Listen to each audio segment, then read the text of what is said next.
যখন এই পৃথিবীটা আমার কাছে ছিল ঠিক রঙের খাতার মতো, সবুজ মাঠ, নীল আকাশ, নানা রঙের ফুল সব যেন আঁকা থাকতো আমার চোখের পাতায়।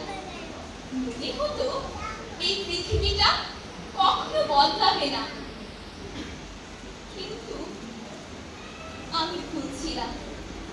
একদিন দেখলাম গাছগুলো কেটে ফেলা হচ্ছে, নদী শুকিয়ে যাচ্ছে, আর শুধু শুধু প্রকৃতি না, মানুষের মধ্যেও কিছু একটা যেন বদলে যাচ্ছে। কেউ হাসছে না, কেউ কারো পাশে দাঁড়াচ্ছে না, কেউ কাউকে সাহায্য করছে না, সবাই শুধু নিজেকে নিয়ে ব্যস্ত। কোথাও যেন একটা অদৃশ্য দেয়াল। জানেন, আমার খুব কাছের একজন মানুষ আমাকে একদিন বলেছিলেন, এই যে শোনো, তুমি যদি এই পৃথিবীটাকে সুন্দর করে দেখতে চাও তবে নিজে একটা সুন্দর কাজ করো, তবেই তুমি এই পৃথিবীটাকে বদলাতে পারবে। সেই মানুষটা আজ নেই, কিন্তু তার কথাটা আছে, আমার বুকের ভেতর আগুন হয়ে আছে। সেদিন স্কুল থেকে ফিরছিলাম, ধারে দেখি একটা ছোট্ট শিশু, বয়স 5-6 বছরের বেশি হবে না। আমি এগিয়ে গেলাম, জিজ্ঞেস করলাম, এই যে তোমার নাম কি? সে আস্তে আস্তে আমার দিকে তাকালো, তারপর বলল, আমার মা নাই, বাবা বাবা কাজে গেছে, আমি বাবার লাইগা অপেক্ষা করতেছি। খিদে পেয়েছে তোমার? কিছু খাবে? পাইছে, জায়গা আছে কিনা দেখো। বাবা তখনও কাজ থেকে ফেরে নাই। বাবা কইছে আজকে কাজ থেকে ফেরবার সময় আমার লেগে মেলা মতের মতো খাবার আনবো। এখন তো সন্ধ্যা প্রায় হয়ে গেছে, বাবা তো আইতাছে। আচ্ছা ওই তো দেখো, আমার বাবা আইতাছে। বাবা বাবা বাবা বাবা, রাস্তা তো আমার বাবার উপর দিয়ে চলে গেল। বাবা বাবা, এদিকে এসো।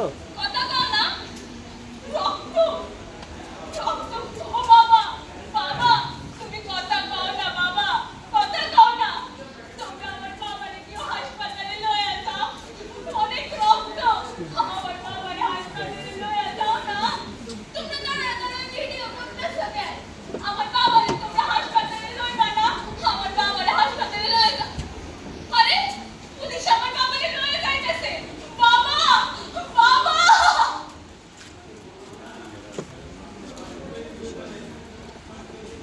আমি আমার কার কাছে থাকবো? আমার পাও নাই, আপনারও লয়ে গেল। আপু আপু, ওই দিক দিয়ে আসো, ওই দিক দিয়ে আসো, ওই দিকে চলে আসো, আমার তোমার লাগে লয়ে যাইবা।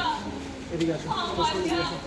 অনেক কেউ নাই, আমারে কে খাওয়ান দিব, আমারে কে রাখবো?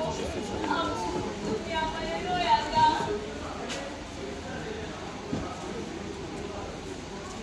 আমি আমি হতভাগ হয়ে দেখছিলাম।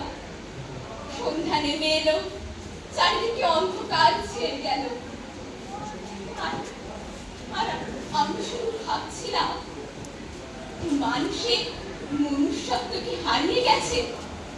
অন্যের বিপদে মানুষ কি শুধু নীরব দর্শক হয়েই থাকবে? মানুষের ভেতরের আলো কি তবে সত্যিই নিভে গেছে?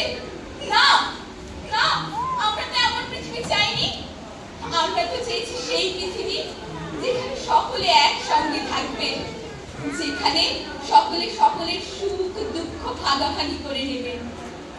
তাহলে আসুন না, আমরা সেই পৃথিবী গড়ে তুলি যেখানে অশ্রু থাকবে, কিন্তু তা হবে আনন্দে, যেখানে অন্ধকার আসবে কিন্তু আবার আলো জ্বলে উঠবে।